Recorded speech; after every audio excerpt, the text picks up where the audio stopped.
Hello दोस्तों, स्वागत है आपका इस नई वीडियो में। इसमें हम बात करेंगे सोर्स एड्रेस टेबल या मैक एड्रेस टेबल के बारे में। तो दोस्तों, सबसे पहले समझते हैं स्विच की वर्किंग क्या होती है। स्विच का काम होता है कोलिजन डोमेन को सेपरेट करना। जो हब्स होते हैं उसमें कोलिजन डोमेन का एरिया जो होता है वो काफ़ी ब्रॉड होता है।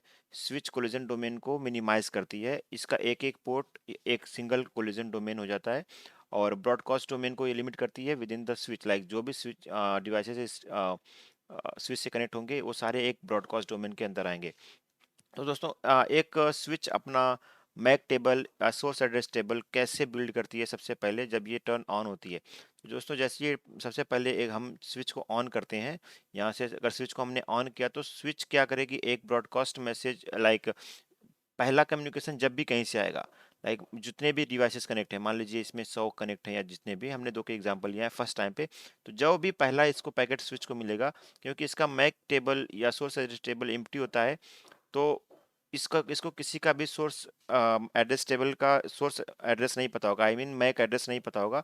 तो क्या करेगी, जो भी फ्रेम इसको मिलेगा उस फ्रेम को ये ब्रॉडकास्ट कर देगी और जितने भी डिवाइसेस होंगे इसके ब्रॉडकास्ट डोमेन में, यानी जितने भी डिवाइसेस इससे कनेक्टेड होंगे उन सब तक ये जो है पहुंच जाएगा मैसेज, और सब उस ब्रॉडकास्ट का रिप्लाई करेंगे। और जैसे ही रिप्लाई मिलेगा स्विच को, उस ब्रॉडकास्ट मैसेज के सोर्स मैक में जो होगा वो उस पीसीस के, उस डिवाइसेस के मैक एड्रेस होंगे, और उससे ये अपना सबसे पहला जो बिल्ड करती है सोर्स एड्रेस टेबल, उस हिसाब से करती है। और उसके पास जितने भी डिवाइसेस उस वक्त कनेक्टेड होते हैं उसका एक टेबल बना लेती है। जैसे यहाँ पे देखते हैं हमने दो डिवाइसेस कनेक्ट है, तो ये दो डिवाइसेस का सोर्स टेबल या सेट बनाकर रेडी हो जाता है ये।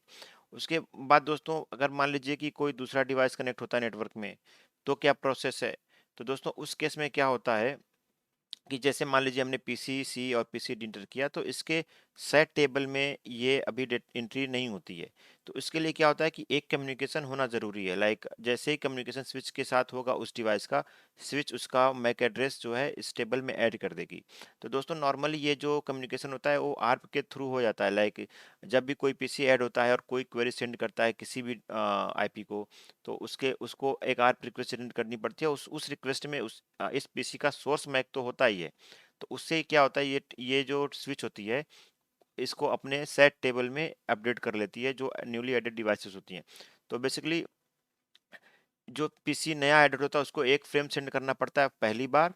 अ, और या फिर अगर उस पीसी के लिए मान लीजिए पीसी सी ऐड किया हमने, पीसी डी ऐड किया, और पीसी डी कम्युनिकेट करना चाहता है पीसी सी से, और दोनों का ही मैक एड्रेस नहीं है, तो जो भी पैकेट मान लीजिए इन दोनों में से, मान लीजिए हम कि पीसी सी पीसी डी के लिए सेंड करता है, तो जैसे ही स्विच के पास इसका पैकेट जाएगा पीसी डी के लिए, तो पीसी डी देखेगा कि मेरे सोर्स एड्रेस टेबल में इसका मैक एड्रेस नहीं है। सबसे पहले तो ये पीसीसी का सोर्स एड्रेस में मैक टेबल जो है सोर्स एड्रेस टेबल में मैक एड्रेस अपडेट कर लेगा इसके सोर्स मैक को देख करके।